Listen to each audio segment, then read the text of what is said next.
Hello और नमस्कार दोस्तों, कैसे हैं आप लोग। आशा करता हूं आप सब बहुत अच्छे होंगे, स्वस्थ होंगे, सुरक्षित होंगे और पढ़ाई भी कर रहे होंगे।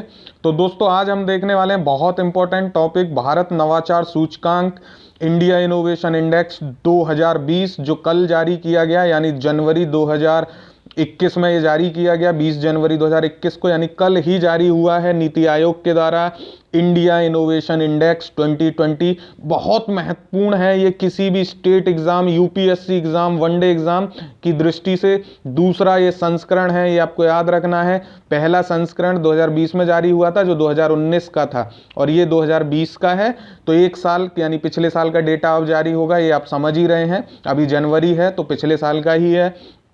तो ये दूसरा संस्करण है और इसको हम देखेंगे अच्छी तरीके से आपके एग्जाम के पॉइंट ऑफ व्यू से। और this is me Kumar Pankaj, और स्वागत करता हूं आप सबका हमारे यूट्यूब चैनल क्रैक नाउ पर। आपका हार्दिक स्वागत, हार्दिक अभिनंदन।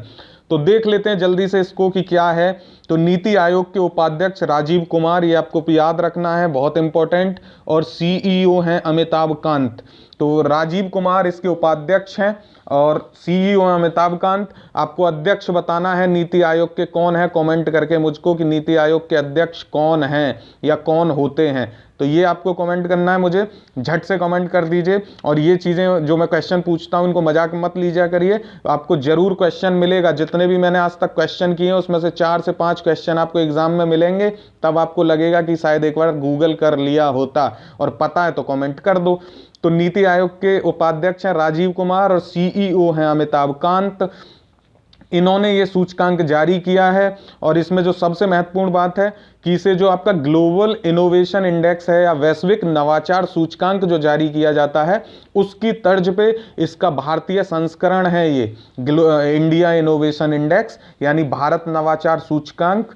वैश्विक नवाचार सूचकांक की तर्ज पे इसको भारत में नीति आयोग ने इसको शुरू किया है। 2019 में इसका पहला संस्करण आया था और 2020 में इसका, ये 2021 में इसका दूसरा संस्करण आया है। मत समझे, 2020 में जो आया था पहला था जो 2019 का था, और 2021 में जो आया है ये दूसरा है जो 2020 से संबंधित डाटा है। तो ये दूसरा संस्करण है और क्वेश्चन ऐसे ऐसे सीधा पूछा जा सकता है कि ये कौन सा संस्करण है। तो सेकंड है, मैं बार बार इस बात पे जोर दे रहा हूं, ये आपको याद रखना है। ये क्यों किया जाता है, क्यों इसको लागू किया गया है, तो ये आप जान लीजिए कि नवाचार को बढ़ावा देने के प्रयासों तथा उसके सापेक्ष प्रदर्शन के आधार पर राज्यों और केंद्र शासित प्रदेशों को स्थान देता है। यानी कि उनकी रैंक जारी करता है कि किस राज्य में या किस यूनियन टेरिटरी में कितना नवाचार किया जा रहा है या उसके सापेक्ष कितना प्रदर्शन किया जा रहा है, कि नवाचार के सापेक्ष, ठीक है, कितना बेहतर कोई राज्य प्रदर्शन कर रहा है या यूनियन टेरिटरी। और इस सूचकांक का मकसद ये है कि इनोवेशन यानी नवाचार के क्षेत्र में राज्यों की ताकत और कमजोरियों का पता लगाया जाए और उन्हें इस दिशा में मजबूती लाने के लिए उनको सहायता की जाए, वो मजबूती लाने के लिए प्रेरित हो सकें। ये इसका मकसद है कि जो राज्य पिछड़ गए हैं आर्थिक नवाचार में या फिर आर्थिक व्यवस्था के तौर पे, तो उनको सहारा दिया जा सके, मजबूती लाई जा सके, ताकि सभी राज्य जब एक साथ मजबूती के साथ आगे बढ़ेंगे तो देश आर्थिक तरक्की करेगा। ये आप जानते हैं। तो उसी पे इसको नीति आयोग एक टीम इंडिया वाली जो भावना है उस पे काम करता है। ये आप जानते हैं, नीति आयोग का टीम इंडिया का जो ये एक टीम इंडिया करके ये बनाया भी गया है। तो ये सारी चीजें उसी के तहत की जाती हैं, ठीक है। तो इस सूचकांक में जो महत्वपूर्ण बात है, इसमें 3 कैटेगरियां बनाई गई हैं। जो 17 हैं वो मेजर स्टेट या प्रमुख राज्य का दर्जा दिया गया है। 17 राज्यों को रखा गया है प्रमुख राज्य में। जैसे कि बड़े बड़े जो राज्य होंगे तो उनको 17 प्रमुख राज्यों की कैटेगरी में, और जो दूसरी कैटेगरी है उसमें पूर्वोत्तर और पहाड़ी यानी नॉर्थ ईस्ट और हिल्स एरिया को 10 इसमें राज्य रखे गए हैं। और जो बाकी 9 हैं उनको शहरी राज्य या केंद्र शासित प्रदेश की कैटेगरी में रखा गया है। बात समझ में आई। 3 कैटेगरी हैं, 17 प्रमुख राज्य यानी मेजर स्टेट, 10 पूर्वोत्तर यानी नॉर्थ ईस्ट और हिल्स एरिया, और 9 यूनियन टेरिटरीज और सिटीज। तो ये आपको याद रखना है। प्रमुख राज्यों की अगर बात करें तो इनका जो औसत नवाचार सूचकांक है वो है 25.35। औसत की मैं बात कर रहा हूं, जबकि जो टॉप है वो कर्नाटक शीर्ष पर है और कर्नाटक की जो रैंक है वो प्रथम है। और इसके जो अंक हैं वो 42.5 हैं। कितने हैं? 42.5। बहुत कम को चांसेस हैं कि आपसे अंक पूछे, आपसे रैंक पूछेगा सीधे सीधे, और वो भी पूछेगा पहला, दूसरा, तीसरा पूछ सकता है, या फिर आप जिस स्टेट का एग्जाम देने जा रहे हैं उस स्टेट का पूछ सकता है। तो मैंने उन सभी पहलुओं को इसमें इंक्लूड किया है। इस वीडियो में आपको सारी चीज़ें मिल जाएंगी। तो बड़े राज्यों में शीर्ष पे कौन है? कर्नाटक है। और कर्नाटक 2019 वाला जो इंडेक्स था उसमें भी टॉप पे था, यानी जो प्रथम संस्करण था उसमें भी कर्नाटक टॉप पे था, और ये 2020 का जो आया है इसमें भी कर्नाटक टॉप पे है, यानी कर्नाटक ने अपनी पोजीशन को बरकरार रखा है। ठीक है, तो ये महत्वपूर्ण है, कर्नाटक की प्रथम रैंक है। अब देख लेते हैं कि किस किस वजह से है। तो कर्नाटक को वेंचर कैपिटल सौदों या फिर पंजीकृत जीआई, जो जीआई टैग होता है, यानी भौगोलिक संकेतक भी इसको बोलते हैं, और आईसीटी यानी सूचना तथा संचार प्रौद्योगिकी निर्यात के चलते ये दर्जा मिला। बात समझ में आई? तो कर्नाटक को निर्यात के लिए, वेंचर कैपिटल सौदों के लिए, भौगोलिक संकेतक और सूचना तथा संचार प्रौद्योगिकी के निर्यात के चलते कर्नाटक को मिला है शीर्ष स्थान। और कर्नाटक पिछली बार की तरह भी इस बार भी फर्स्ट रैंक पे है। अब आप कहेंगे सेकंड रैंक पे कौन है? तो सेकंड रैंक पे महाराष्ट्र है। महाराष्ट्र दूसरे स्थान पर है इस वर्ष। तो ये आपको याद रखना है, पहले तीसरे पे था लेकिन इस बार महाराष्ट्र ने छलांग लगाई है एक स्थान की, महाराष्ट्र दूसरे स्थान पर आ गया है। ठीक है, ये आपको याद रखना है, बहुत महत्वपूर्ण बात है ये, क्योंकि पहले तमिलनाडु दूसरे पे था, लेकिन अब आपको ये आज इस बार का याद रखना है क्योंकि क्वेश्चन इस बार पूछा जाएगा।